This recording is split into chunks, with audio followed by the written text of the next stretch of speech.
Assalamualaikum warahmatullahi wabarakatuh. Jumpa lagi di channel Sobat Investor Retail, channel yang membahas saham-saham yang berfundamental bagus dan membagikan dividen. Hari ini 31 Januari 2025, gua akan membahas Bank BBNI berdasarkan laporan keuangan Q4 2024. Ya. Pada Q4 2023, earning per share-nya 567, dan pada Q4 2024 adalah 582. Sehingga 2024 BBNI ini sudah keluar laporan keuangannya, EPS-nya 582. Labanya berarti naik 2,6%. Walaupun kecil tapi lumayan ya. Karena BBNI itu di laporan keuangannya mencadangkan, biaya pencadangannya naik, salah satunya karena kredit Sritek atau emiten Sril ya, yang sedang diberitakan sekarang hampir bangkrut gitu ya. Jadi BNI meningkatkan cadangannya. Kebetulan Sril ini pinjam ke BBNI, salah satu perbankan yang meminjamkan ke Sritek ya, ke Sril. BBNI ini dibahas di channel Sobat Investor Retail di tanggal ya. Nah ini ya, di playlist ini, di playlist di daftar saham pilihan Sobat Investor Retail ya, itu BBNI itu sudah dibahas pada tanggal 23 Agustus 2024 ya. Pada saat itu harganya 5.450 ya. Terus BBNI juga ada lagi di update-nya ya, di sekitar bulan Oktober di update sahamnya di sini ya. Sekarang channel Sobat Investor Retail ada di update 2-nya. Jadi continue ya. Dividennya, dividen ratio-nya 50% untuk 2024 itu. Kum dividen 2024 14 Maret ya. Jadi kalau 14 Maret nggak dijual kemarin yang 2024 akan mendapatkan dividen 280 per lembar. Untuk yang tahun 2024. 2025 ini sebentar lagi Maret berarti ya. Kalau nggak dijual nanti pas Maret, pas kum dividennya, berarti investor retail berhak mendapatkan, atau semua investor mendapatkan dividennya. Ya, jadi butuh kesabaran ya, karena dividen itu kan setahun sekali untuk BNI itu ya.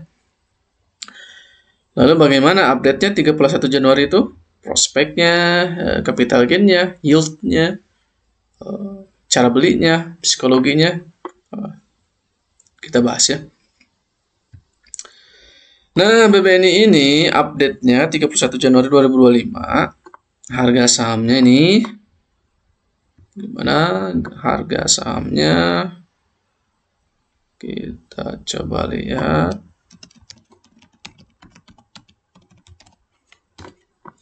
Rp4.770 ya, 4.770. Artinya untuk membeli saham BNI ini minimal dibutuhkan uang 477.000 ya per lotnya. Per lot ya, bukan slot. Lot. Lot itu berarti 100 lembar saham, bukan slot ya, beda lot. Nah, itu literasi aja ya. Jadi slot dan lot itu beda. Kalau slot itu berarti judi online, kalau ini nggak investasi legal itu ya. Proyeksi dividennya itu 330 karena ada kenaikan kan 2,6%. Capital gain-nya negatif 680. Jadi masih ada kerugian 12,5%.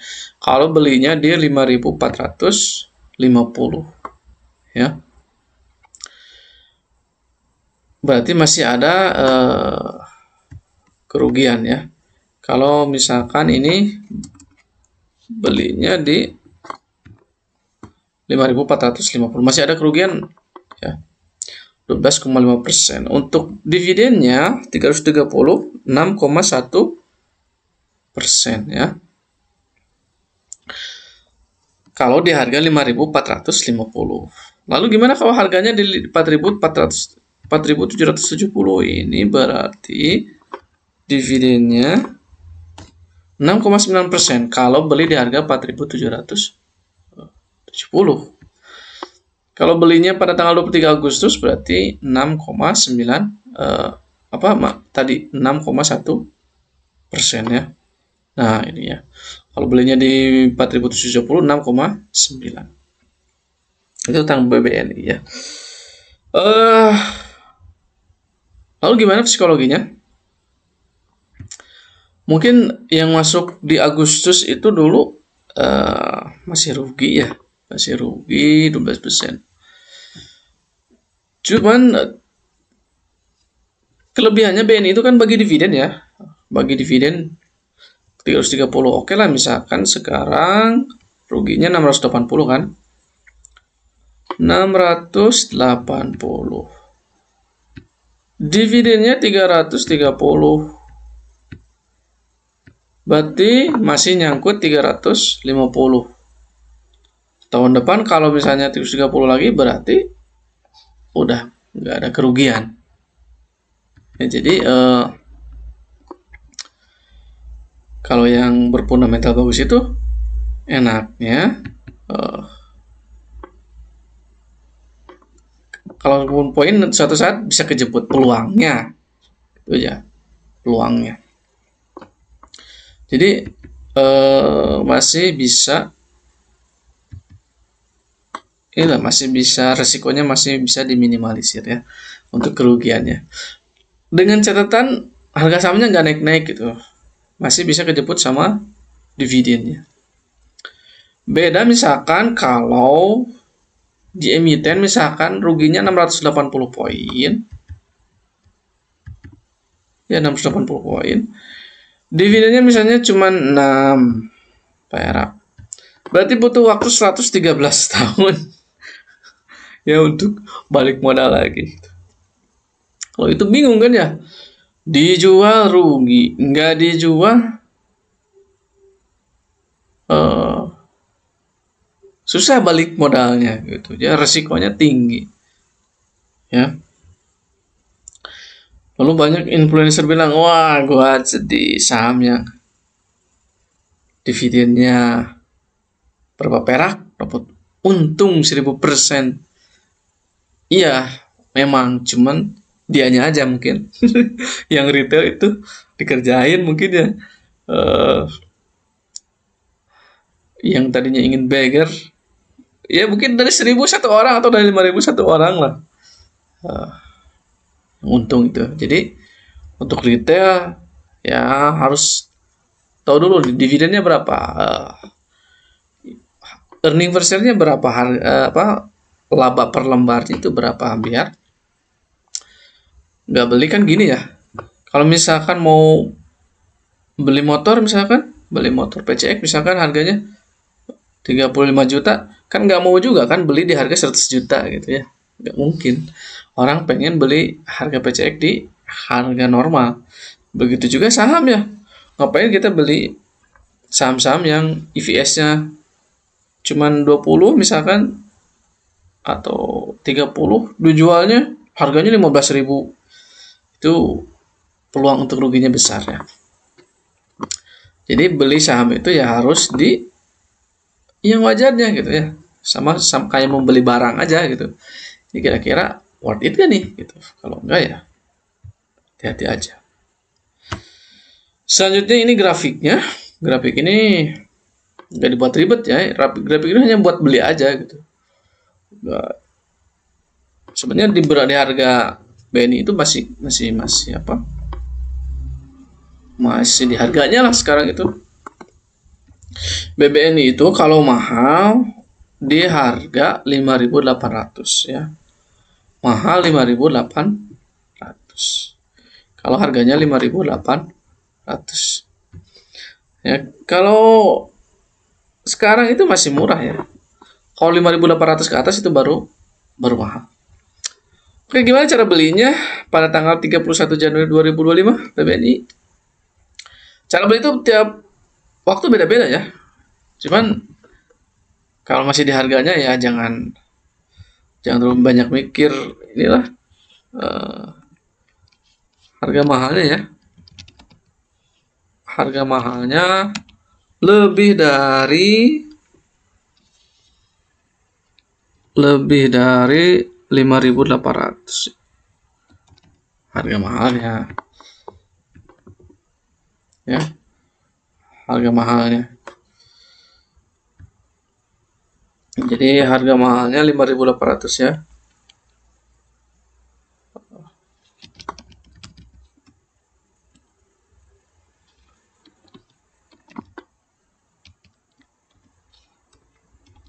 Mulai mahal ya, mulai mahal.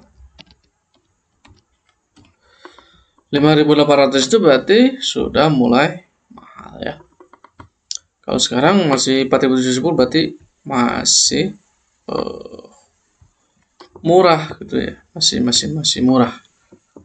Jadi dividennya masih besar ya. Jadi dividennya di harga 4.770 itu 6,9%. Ya. Dividennya kan dia itu 330 lah kemungkinannya. Tapi ini disclaimer on ya. Dibagi 4.800 lah misalkan.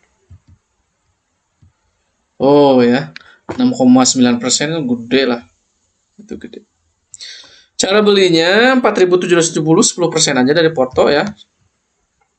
Ini simulasi aja, kalau 100 juta berarti 10 juta dulu aja di 4.770. Terus 4.400 di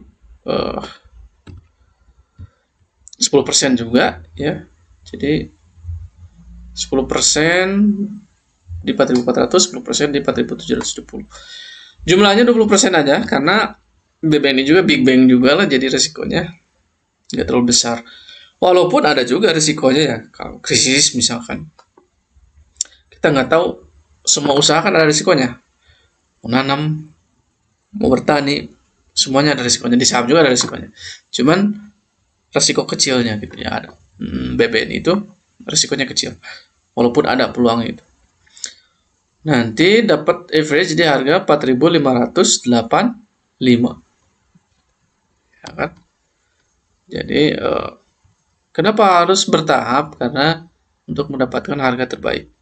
Sebenarnya sih mau di 4.770 juga nggak apa-apa, asal siap mental aja gitu ya. 4.770 15% BBNI ya nggak apa-apa, cuman harus siap mental nanti kalau dibawa lagi ke harga 4.200 gitu. Ya, jadi di bursa itu butuh kesabaran sebenarnya, butuh kesabaran. Nah, lalu gimana psikologinya ya? Sebenarnya memang ada teori market maker kan, market maker. Mereka naikin harga ke 5.600 berharap retail beli. Kalau udah turun, mereka berharap retail cut loss. Makanya ada teori keuntungan di pasar modal itu orang yang sabar adalah perpindahan keuntungan dari yang tidak sabar ke yang sabar. Memang ada betulnya juga gitu. Makanya butuh kesabaran. Jangan langsung lihat minus 10% langsung langsung deg-degan gitu ya. Di pasar modal ya biasa aja. Jadi kalau market maker ya permainannya memang seperti itu. Jadi kita retail sebenarnya harus sabar aja. Mau 5.600 dibawa ke 4.000 juga nggak masalah itu kan, toh dia ada dividennya, nanti akan kejemput. Nah, kenapa sih nggak dibawa turun lagi sampai 2.400? Karena dividennya. Kalau dividennya misalkan 300, harganya 2.000 berarti 15% kan ya dividennya. Ada nggak orang yang begitu lugu gitu ya, jual emiten yang dividennya 15%, 100 juta dapat uang 15 juta per tahun, labanya terus tumbuh gitu. Market maker juga mikir, wah kalau terlalu rendah mungkin mereka juga akan kehilangan nih saham sebagus BBNI ini gitu. Jadi seperti itu permainannya ya. Ada market makernya. Eh, jika video ini bermanfaat, jangan lupa subscribe dan nyalakan lonceng notifikasinya agar mendapatkan pemberitahuan video terupdate dari channel Sobat Investor Retail ya. Ini disclaimer on, silahkan analisa kembali ya. Jangan sampai membeli kucing dalam karung istilahnya ya. Oke, sampai jumpa lain waktu.